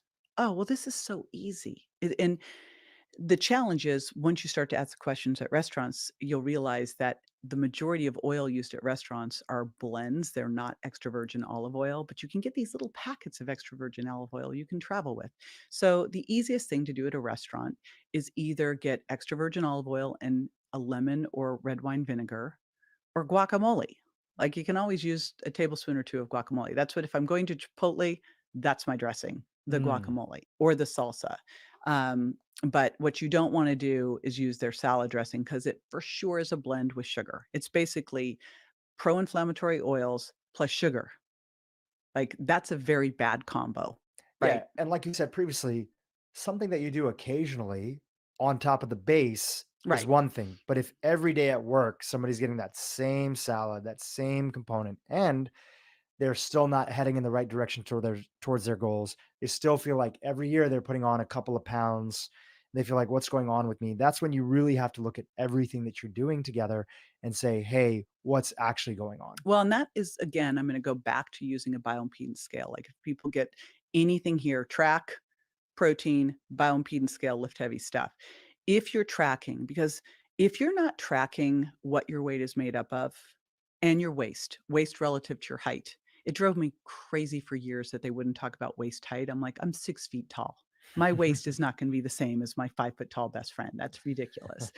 Um, but if you are just tracking weight, because I've heard this so often, "I weigh the same as I did when I was 30 and you're 60." I go, "Well, is it really the same?" Because your weight might be the same, but if you have not been actively lifting weights, if you've just been doing cardio and some Pilates, I can pretty much guarantee you that it's not the same weight. What's the best and most straightforward way, just like you kind of broke down the food side of things and what that looks like in a day, talk about with strength training. I think for a lot of women, especially in the 40 and older category, I think Mhm. 40 and younger, it's really amazing because there's this resurgence and a lot of It's not a resurgence, it's new. it's new. It's new. I can Okay. tell you since I've been around this forever, it's not a Okay. So there's resurgence. this new energy, right? Not to Yeah. make it just completely about that, because it's also kind of city and culture in LA. You see women of all different ages, which is beautiful, and men too, working out, prioritizing strength training, making it a part of their life, being excited, celebrating aging, like, really showing the power of the body to transform. So I think for women under the age of 40, maybe a little bit easier, more examples, more of their friends in it. But I think over 40, there's still a little bit of intimidation of even kind of going to the gym and like what Mhm. to do. So, what are some of the ways or best practices that you've seen that make this a sustainable part of somebody's life? Yes, and here's the mantra, forget aging gracefully. Forget it. Age powerfully. That changes everything. And so to age powerfully, you gotta lift heavy weights. Now, lift heavy weights, what does that mean? Heavy for you.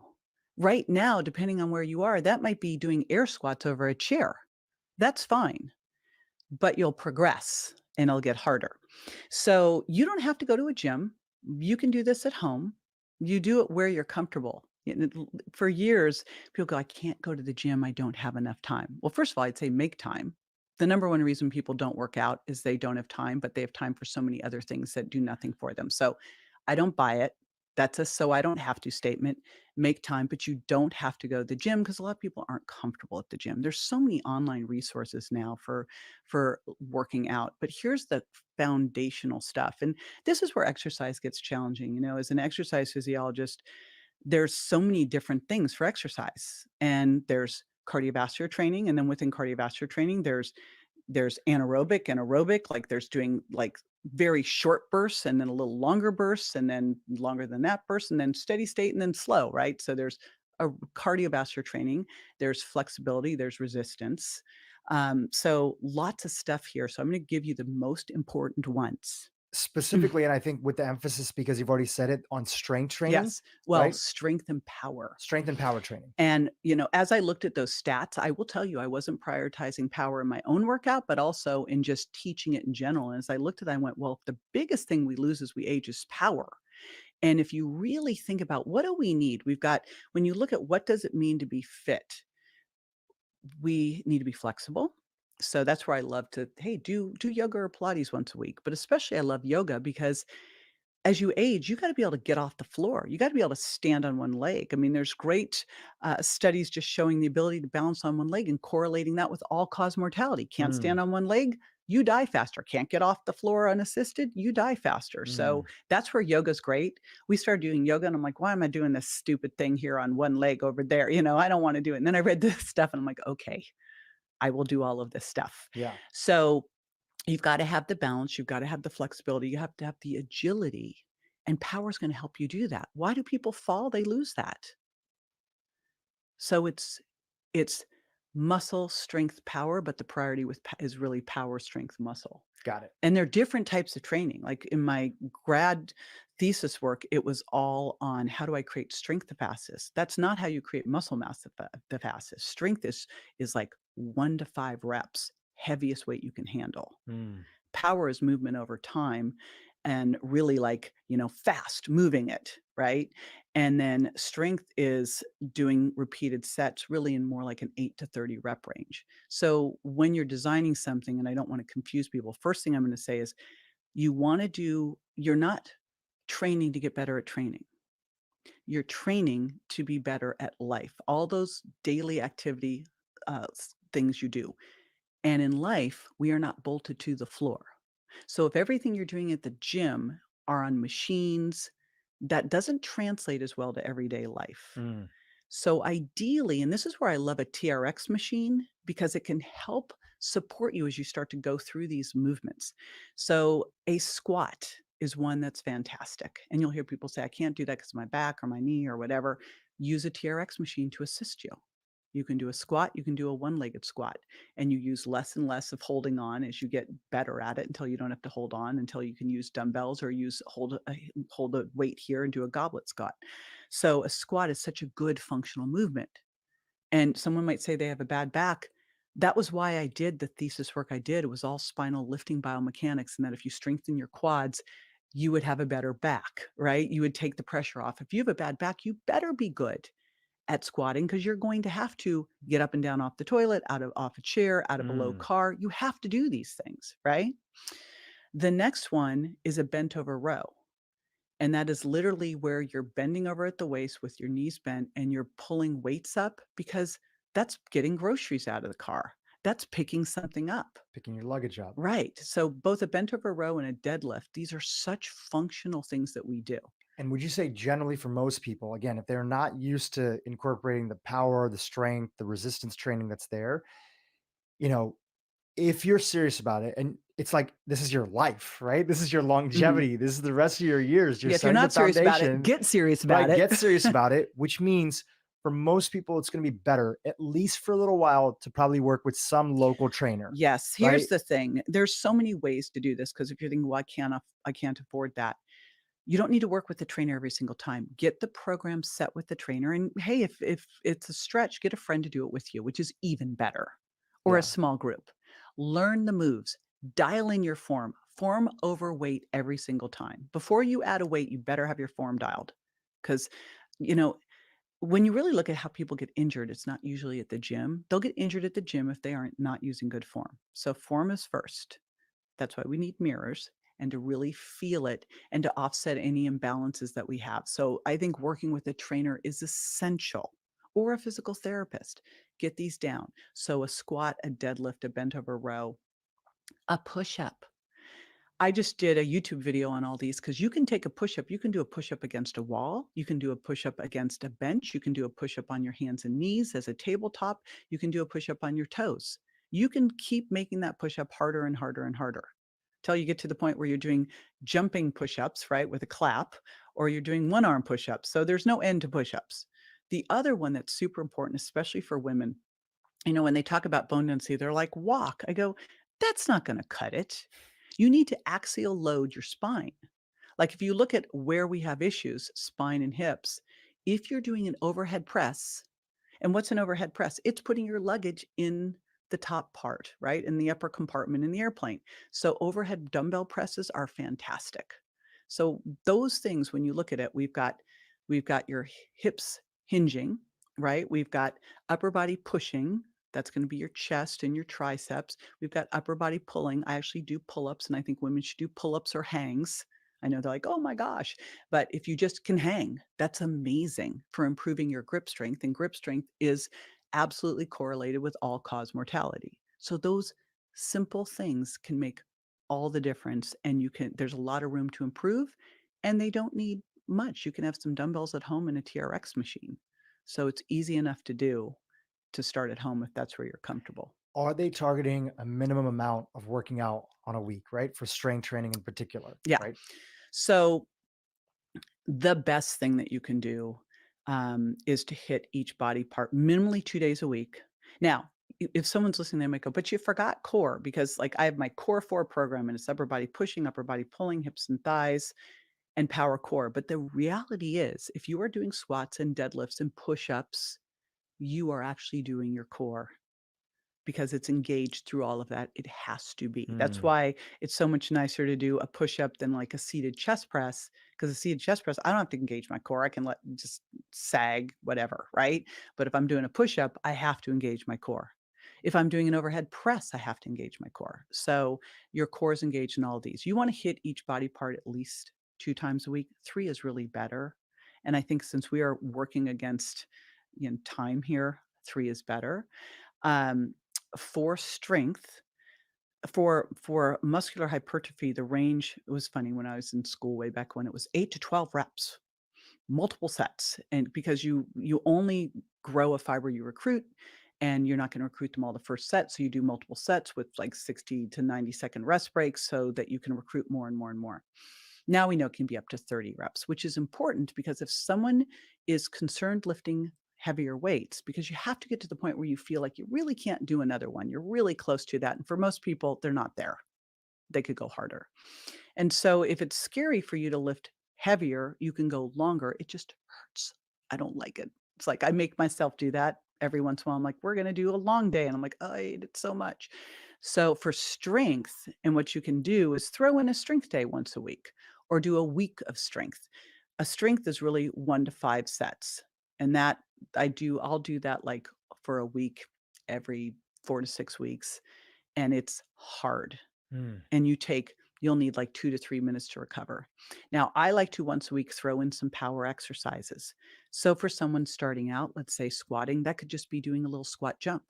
You just added in some power. You can jump at our gym, we have all sorts of little soft boxes. So you could jump onto a box and step down.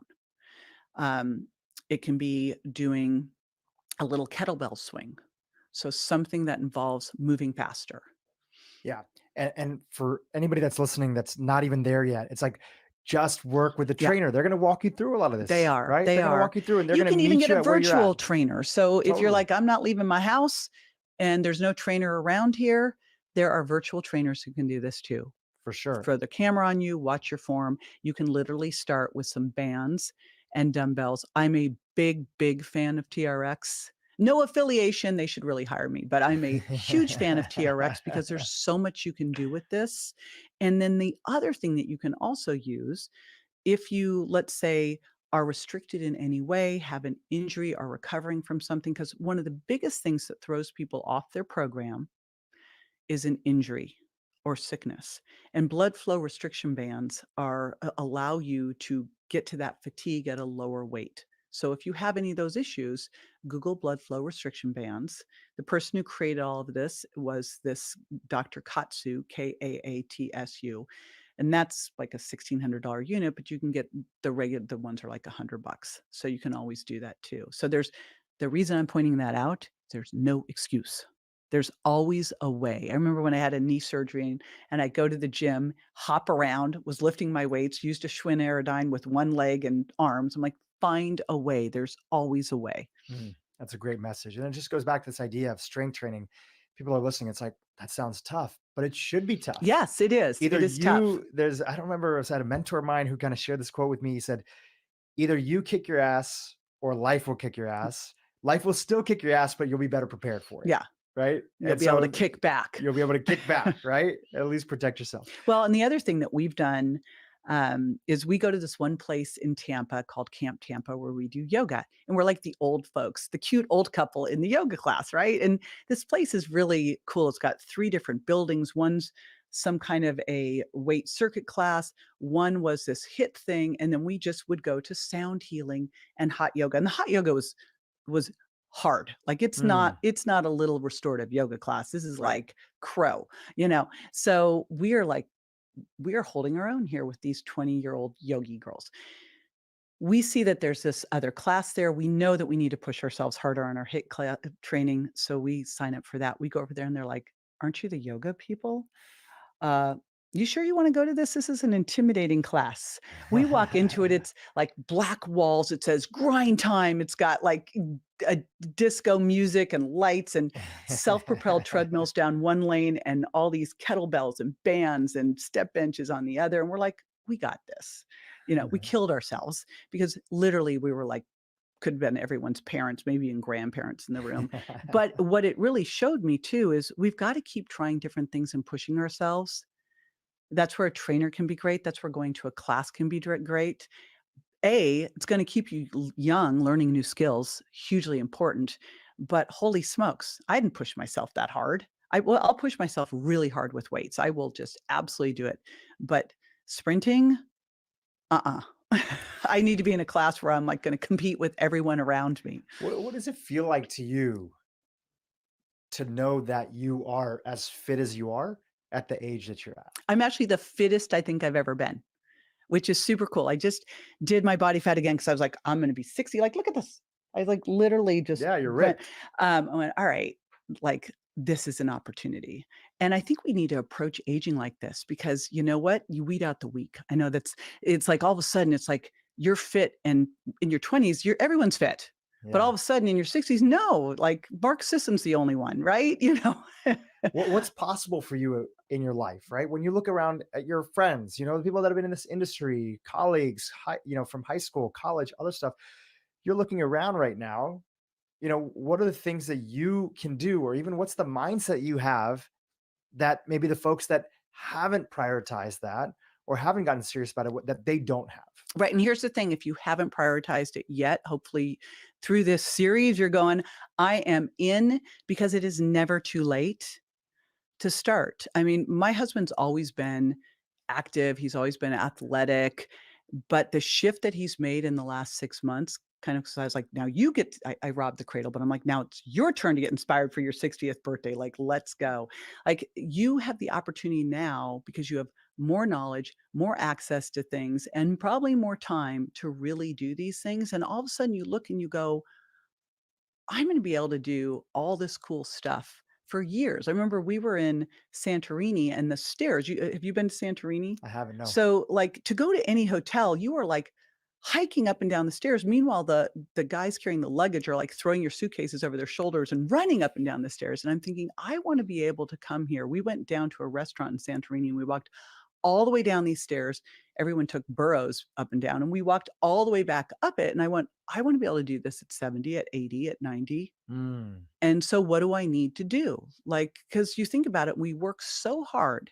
My dad worked so hard his whole life because he had this plan for what he was gonna do when he retired, Mm. the boat and the travel and everything else, and then retires, gets cancer, and he's gone. Like, whole thing.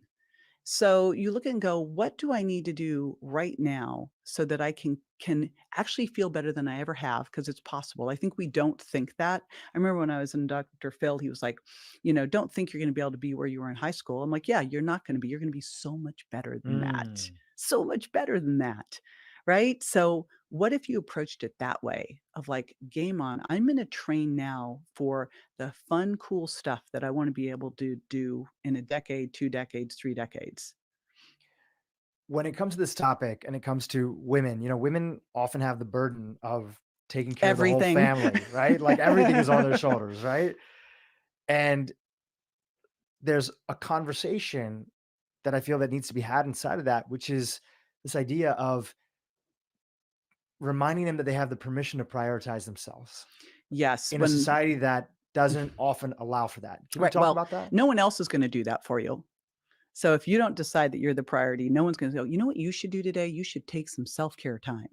Why don't you do that? Like, no one has ever said that to me, ever, like, ever. So when I wrote the Miracle Mindset book that we did years ago. Mhm. Um, we did a podcast on. That was the clear thing. I remember standing in the hospital the night my son had been the victim of a hit and run at 16, literally left for dead in the street.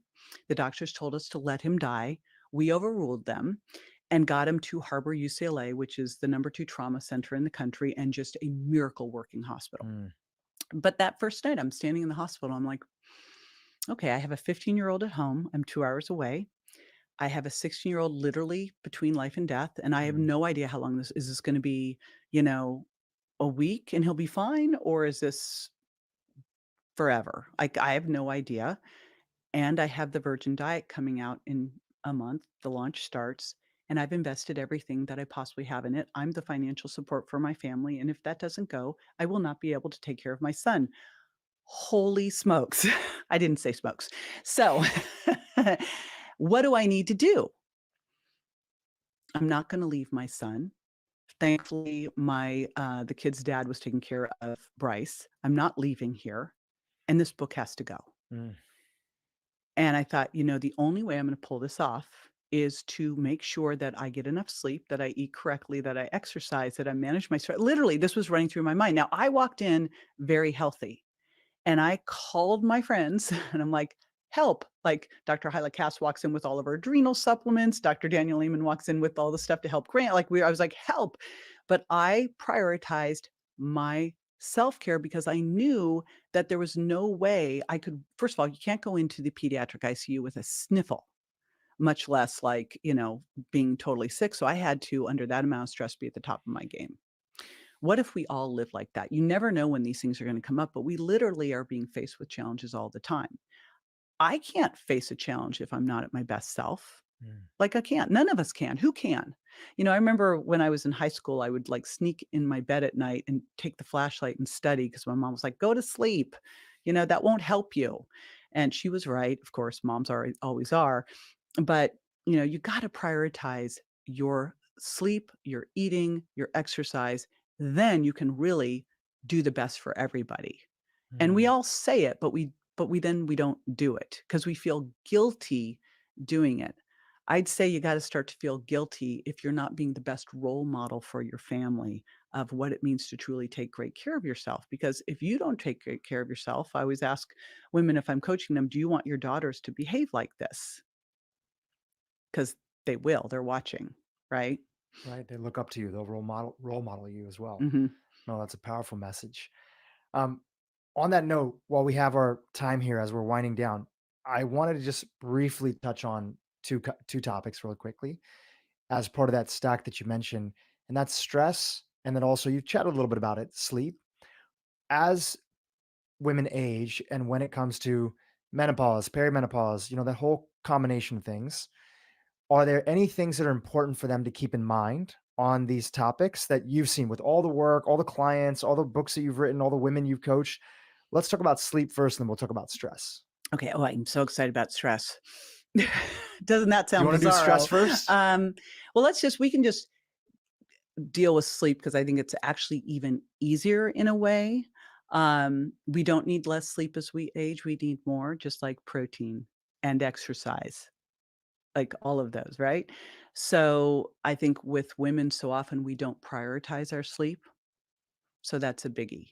The things that we have to look at as we're starting to go into menopause is that we have more issues, and this will feed directly into stress. What are the hormones that tend to go up during menopause? Cortisol and insulin. Like, talk about a way to pack belly fat on, but also to really mess up your sleep. And so, number one, just like you're tracking your food and you're tracking your body composition, I am a huge believer in tracking sleep. Now, with a caveat, I wear both an Apple Watch and an Aura Ring. So does my husband, with the big joke of like, which one was better? you know, because one of the challenges I started to do as I was tracking my sleep and I saw that I got a crappy night's sleep is then I let that kind of dictate my day and I go, knock that off, Right. but use it for information to go, wow, we actually found these super cool Philips Hue light bulbs that you can program on your phone to make your bedroom red. at Mm. night. It is the greatest thing. So, like, I discovered all the blue light at night really messes me up like everybody else. So, like, you learn your habits and what you need to do to really prioritize your sleep, and tracking is thing to help there. Now, cortisol is that thing that tends to go up as we're going into menopause, which just makes that whole thing worse. And I, during the pandemic, finally, I have avoided dealing with my stress side forever. I would deal with my stress side doing high intensity interval training because it helps train your sympathetic nervous system to handle stress better, and taking supplements because I didn't want to do the other thing, Mm. right? The other thing being like, I would use tapping sometimes, I would use meditation, some, but it was not a consistent thing. And during the pandemic, I decided that I should go to Dr. Joe's week-long retreat. First of all, because there was nothing else to do, Right. right? And so I go to the first one with a group of friends, and I didn't really pay attention to what I was going to, I will admit it. I listened to his books, like Breaking the Habit of Being Yourself. You had some homework before you went to the retreat to listen to his trainings and then to do the meditations, but I did not do the meditations because I was going to a meditation retreat. So why would I do that? I'll do Mm. them there, right? And so I get there, and it's 35 hours. It's first of all, you start between 4 a.m. and 6 a.m. every morning, and you finish around 7, 8 o'clock at night. It's all these lectures and 35 hours of meditation.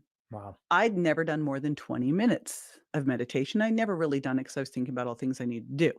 So now all of a sudden, except for 40 years of Zen when I did that with Dave, because I thought I could get done with it in a week and then be done.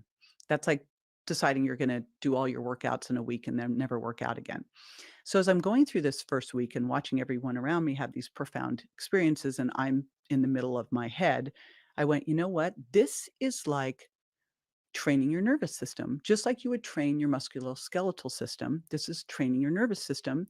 And I wouldn't ever think that I could train my musculoskeletal system for a week and be done. Mm. So I am going to double down on this. I went back. I did it in April. I did it in June. I did it in September. By then, I'm now friends with Dr. Joe and having dinner with him and like telling him all this stuff. And in September, I'm having dinner with him. And I said, I've been doing this for 6 months. I've now been doing it, by the way, for over a year and a half, whatever, like 2 years. Yeah. But at that point, I've been doing it 6 months, which was my first commitment. And I go, the weirdest thing happened. I'm meditating. I didn't change anything in what I eat or exercise, Mm. and I lost 5 pounds. Wow. We see that when people start sleeping well. But basically, I had lived my life forever in flight or fight.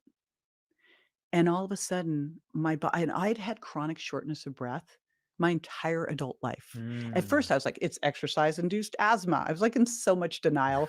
I go to this pulmonologist. He goes, it's anxiety. I go, it's not anxiety. It's like, just lived like this chronically. And all of a sudden, I went, I haven't had shortness of breath since. Like, Mm. it's gone. Like, dropped 5 pounds. I was like, and he goes, "Yeah." So Dr. Joe says, "You're gonna become nobody, nowhere, and nothing." And he goes, "Yeah, it's called the nothing diet." That's really funny. But I say that because quite often we think, "Oh, I just need to cut my calories more. I need to work out harder." It's like, if you are not addressing these hidden areas of what I call weight loss resistance, poor sleep, chronic stress, think about what it does to you. It makes your gut more permeable.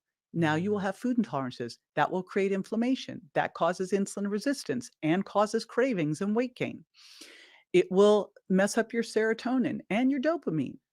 So all of a sudden, you're craving more food, and it's not Brussels sprouts and broccoli and salmon, right? It will mess up your serotonin, that will mess up your melatonin and mess up your sleep.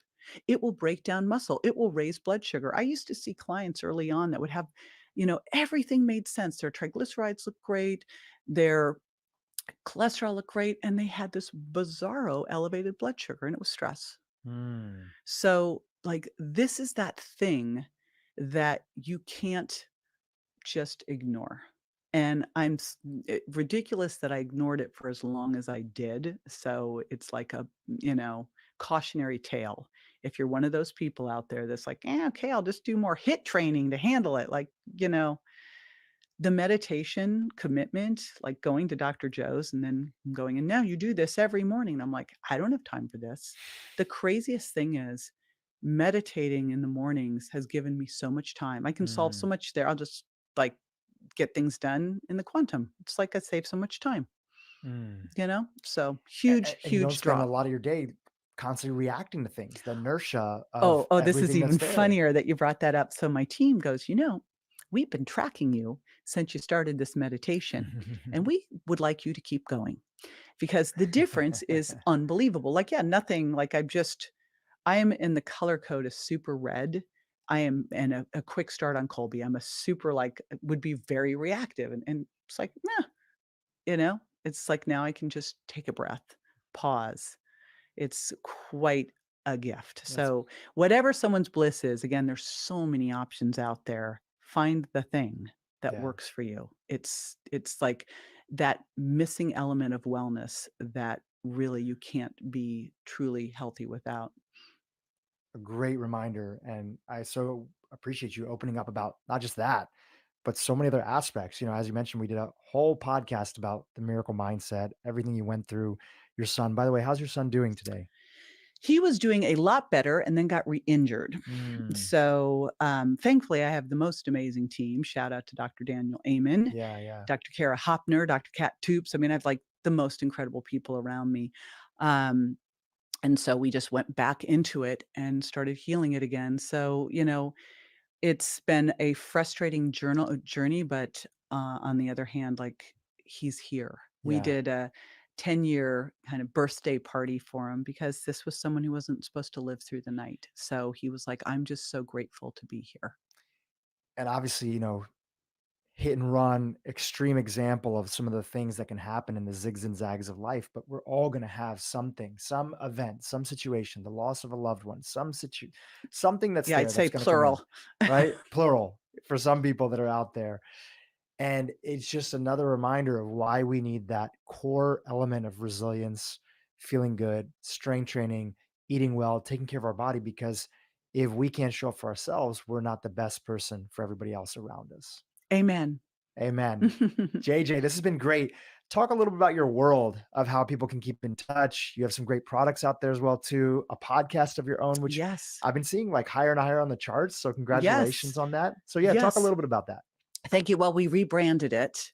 I'm in love with this name. I did not think of it. The team did well beyond 40. Yeah. And it really is my whole focus now is aging powerfully and helping women go, wow, this is really my time. It's prime time. Let's Mm, go. So that we are now building the podcast channel too. Like I'm back, I got back so reinvigorated. There was something about the 60th birthday. Like I've got a new book that's going to be coming out next year. Like we're building. I just was like this. I'm so fired up. I'm like mm. more excited. I feel like everything that I studied in my 20s that I was talking about back then and I was getting like bashed for. Like early on, I said, your body's not a bank account, it's a chemistry lab. And it was like, I said, the earth is really flat. I mean, people were like, that's not true. So I just feel like it's all come full circle. And I'm so excited about it. I'm more excited about what's going on now because now we have such great tools too Yeah. than I was back then. So it's really fun. So yeah, now I'm really doubling down on my Instagram and YouTube and the podcast. And we did a really fun Eat Protein First challenge just for Mm. 7 days. Again, like everything is like, just do this, like just this one thing. I love the book by Gary Keller, That One It's one of my Thing, favorite books. right? I always say I should read it every day because as an entrepreneur, what do you want to do? Everything. No, do one thing, do it really well. So there was so much stuff that we talked about here, and I'm sure in this series there'll be a lot of things. And as you're listening, there's probably that one thing that you go, oh, that, because you just continue to build on that. You turn back, we started at the beginning of the year with all these crazy things we want to do, and we do none of them. But if we just started, whenever we start with one thing, we can look back a year later and go, look at all the stuff that changed. Mm. Such an important reminder. JJ, this has been fantastic. I'm so glad it worked out. You're in LA. The Yes. podcast ended up happening. Can't wait to have you back on in the future again. We'll link to all your websites and show notes in the show notes and products and Instagram and everything. Please Follow JJ. The podcast is great. In fact, your last episode is a perfect continuation of this conversation here, where you go into all the weight loss tips that you suggest for individuals that are 40 plus. We covered some of them here, Oh, but you yes, go and I into a did lot my more. strength training on YouTube too. We're actually building out a gym in the house so that I can do all of my it's like I'm totally going back to my roots, but so that I Mm, can start doing all the videos to make this so accessible. That's yeah, what I really wanna I do. love that.